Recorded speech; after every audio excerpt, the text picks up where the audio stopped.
पढ़ेंगे कि फ्रैक्शंस को हम ऐड कैसे कर सकते हैं, सब्ट्रैक्ट कैसे कर सकते हैं, डिवाइड एंड मल्टीप्लाई कैसे कर सकते हैं, राइट।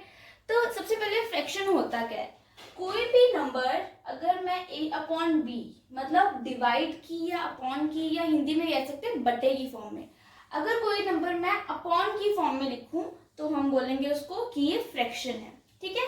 बट फ्रैक्शन में हमारे पास एक कंडीशन होती है कि जो डिनोमिनेटर होता है वो 0 के इक्वल ना हो, ठीक है। ये जो अपॉन के ऊपर वाला है उसको बोलते हैं न्यूमिनेटर और अपॉन के नीचे वाले को बोलते हैं डिनोमिनेटर, ठीक है जी। ये b की वैल्यू कभी भी 0 नहीं होगी, इस चीज को बोलते हैं फ्रैक्शन। फ्रैक्शन वर्ड हमारा 7th क्लास तक एप्लीकेबल होता है। 7th क्लास में या 8th क्लास में आपके पास एक नई टर्म आ जाती है जिसको हम बोलते हैं रैशनल नंबर।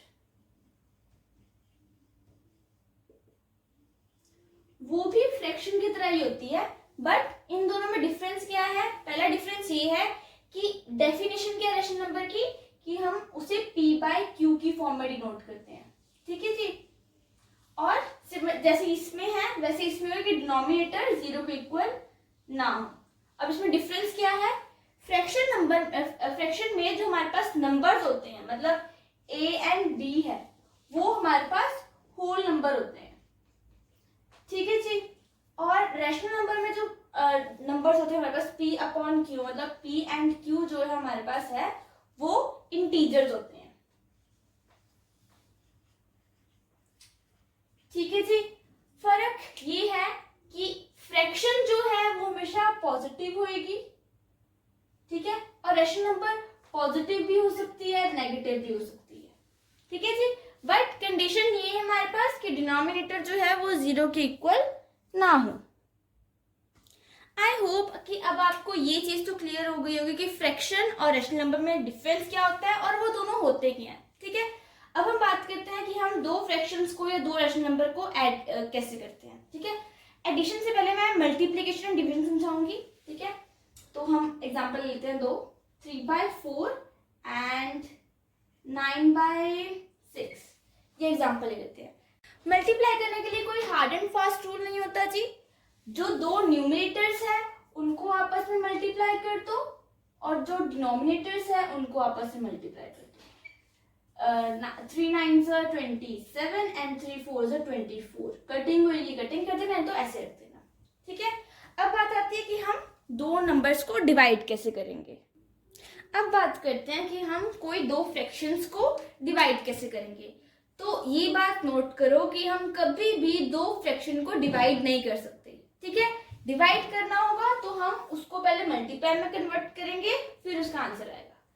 समझाती हूँ, देखो डिवाइड करने के लिए पहले इस पूरी टर्म को मल्टीप्लाई में कन्वर्ट करना पड़ेगा, ठीक है। ये देखो वो कैसे करेंगे, जो फर्स्ट फ्रैक्शन है वो एज इट इज लिख दो, डिवाइड की जगह मल्टीप्लाई लिख दो, और अगर हमने यहाँ पे चेंज किया है तो मतलब यहाँ पे भी चेंज आएगा, तो सेकंड फ्रैक्शन जो है वो रेसिप्रोकल हो जाएगी। रेसिप्रोकल का मतलब ये होता है कि डिनोमिनेटर न्यूमिनेटर बन जाएगा और न्यूमिनेटर डिनोमिनेटर बन जाएगा। मतलब यहाँ पे हमारे पास क्या आ जाएगा 6/9। अब जैसे हमने मल्टीप्लाई सीखा था इसको मल्टीप्लाई कर दो, 3 × 6 अपॉन 4 × 9, ठीक है। अब 3 6 18 एंड 4 9 36। कटिंग हो रही है कटिंग कर दो, नहीं हो रही मत करो, ठीक है। सो 2 9 18, 2 1 2, 2 8 16 एंड 9 1 9, 9 2 18। तो हमारे पास आंसर आ रहा है 1/2। अभी 1/2 आंसर इसका है, ठीक है। डिवाइड करने के लिए पहले हम उसको मल्टीप्लाई करेंगे, मल्टीप्लाई में कन्वर्ट करेंगे। कन्वर्ट कैसे करेंगे, डिवाइड को मल्टीप्लाई लिख के, और जो सेकंड फ्रैक्शन, फर्स्ट फ्रैक्शन में कोई चेंज नहीं आएगा, सेकंड फ्रैक्शन में चेंज आएगा, ठीक है। सेकंड फ्रैक्शन को रेसिप्रोकल कर दो फिर उसे मल्टीप्लाई कर दो, ठीक है जी।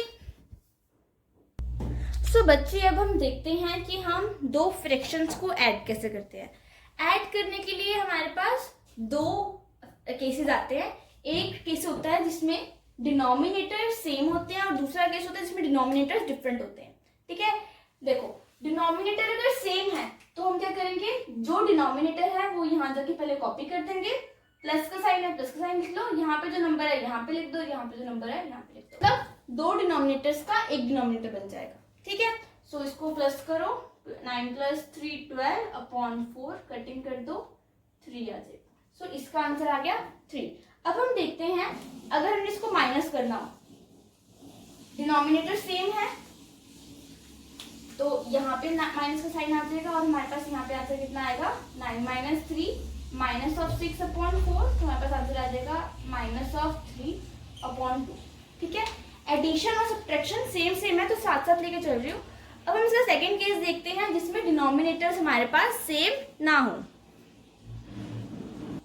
सो देखो बच्चे, हमारे पास ये केस है जिसमें हमारे पास डिनोमिनेटर्स क्या है, एक 4 है एक 2 है, सेम नहीं है। तो ऐड करने के लिए हमने लास्ट केस में देखा कि हमारे पास डिनोमिनेटर सेम होने चाहिए। तो डिनोमिनेटर सेम कैसे करेंगे, हम जो दो डिनोमिनेटर्स अलग अलग है उनका एलसीएम ले लेंगे। 4 2, इसका एलसीएम लो, 2 2 4 एंड 2 1 2, देन 2 1 2, नीचे 1 1 आ गया, मतलब यहाँ पे हमारा जो एलसीएम है वो खत्म हो गया। अब 2 × 2 करोगे तो हमारे पास 4 आएगा। तो हमारे पास जो रिजल्ट फ्रैक्शन आएगी उसका डिनोमिनेटर 4 होगा, मतलब this is equals to denominator 4।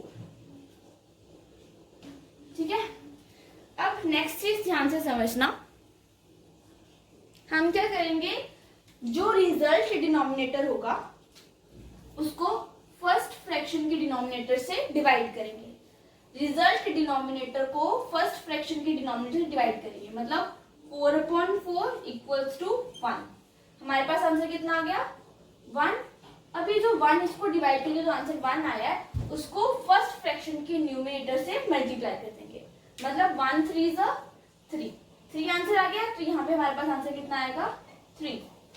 Repeat करती हूँ, रिजल्ट डिनोमिनेटर का डिवाइड करेंगे हम फर्स्ट फ्रैक्शन के डिनोमिनेटर से।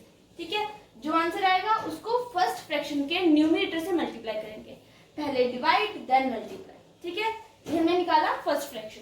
बीच में साइन कौन सा है, प्लस का, तो यहाँ प्लस का साइन लगा देंगे। अब हमने सेकंड नंबर लिखना है, यहाँ पे सेकंड नंबर कहाँ से आएगा, सेकंड फ्रैक्शन से। जैसे हमने ये नंबर निकाला वैसे हम ये वाला नंबर भी निकालेंगे। रिपीट करो स्टेप्स। इसके रिजल्ट फ्रैक्शन के डिनोमिनेटर को हम जो फ्रैक्शन है, सेकंड फ्रैक्शन है, उसके डिनोमिनेटर से डिवाइड करेंगे। ठीक है, सो 4/2 = 2, हमारे पास आंसर 2 आ गया। अब इस 2 को इस न्यूमरेटर से मल्टीप्लाई कर दो, तो 2 9 = 18। ठीक है जी, अब 18 + 3 21/4, ये हमारा इसका आंसर है। सेम हम सब्ट्रैक्शन में भी करेंगे। मैं रिपीट करती हूँ, क्या करना है, इसके रिजल्ट फ्रैक्शन के डिनोमिनेटर को जो हमारे पास फ्रैक्शन है उसके डिनोमिनेटर से पहले डिवाइड करो, देन उसके न्यूमरेटर से मल्टीप्लाई कर दो। ठीक है जी, अब हम नेक्स्ट फ्रैक्शन ले रहे हैं। तो देखो, हमारे पास एक तरफ है 9/6 और एक है -3/2। ठीक है, तो सेकेंड केस हमारे पास है ये कि हमारे पास जो डिनोमिनेटर है वो सेम नहीं है ना। तो हमने क्या करना है, पहले डिनोमिनेटर सेम करना है। तो एलसीएम निकालेंगे 6 और 2 का, 2 3 = 6 एंड 2 1 = 2, 3 1 = 3, 1 1 आंसर आ गया। मतलब यहाँ पे हमारा एलसीएम का प्रोसेस खत्म है। अब हम इसके इन दोनों नंबर्स को मल्टीप्लाई करेंगे, 2 3 = 6, तो हमारे पास जो रिजल्ट फ्रैक्शन आएगा उसका जो डिनोमिनेटर होगा वो 6 होगा। ठीक है, अब सेम वही प्रोसेस फॉलो करो। 6 / 6 1, 1 9 = 9। ठीक है, 6 / 2 3 आएगा, सो 3 × 3 9, कट होके हमारे पास आंसर आ जाएगा 9 - 9 0 एंड 0 / 6 = 0। सो इसका आंसर है 0। ठीक है, हम यहाँ पे ऐसे भी कर सकते हैं। देखो, ये अगर मैं इसकी कटिंग करूंगी तो 2 2 = 3 और 2 3 = 6, तो हमारे पास जो फ्रैक्शन बन रहा है वो बनेगा 3/2 - 3/2। तो यहाँ से भी 0 आ जाएगा, बट अगर आपने ऐसे भी किया तो वो भी ठीक है। बच्चे, फ्रैक्शंस में ना हमारे पास एक और चीज आती है, उसको हम बोलते हैं मिक्स्ड फ्रैक्शन।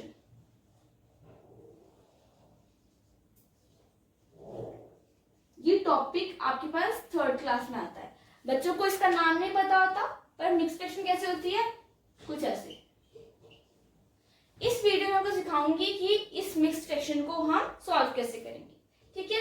तो हम कैसे सॉल्व करेंगे, सबसे पहले जो इसका आंसर आएगा उसका जो डिनोमिनेटर है वो ये वाला नंबर होगा, मतलब जो ये वाला नंबर जो भी होगा, 9 होगा, 8 होगा, 10 होगा, वो इसका डिनोमिनेटर होगा, ठीक है। अब हम क्या करेंगे, इस डिनोमिनेटर को इससे मल्टीप्लाई करेंगे, 3 4 12, 12 को 2 से प्लस कर देंगे, तो हमारे पास आंसर आ गया 14, ठीक है जी। क्या किया मैंने, इसको डिनोमिनेटर को इससे मल्टीप्लाई किया और जो आंसर आया उसको 2 से प्लस कर दिया, सो 14 आंसर आ गया। इसकी कटिंग कर दो, 2 7 14, 2 2 4, आपके पास आंसर आ जाएगा 7/2, ठीक है। आई होप ये चीजें समझ आई हो। तो बच्चे, this was all about today's video.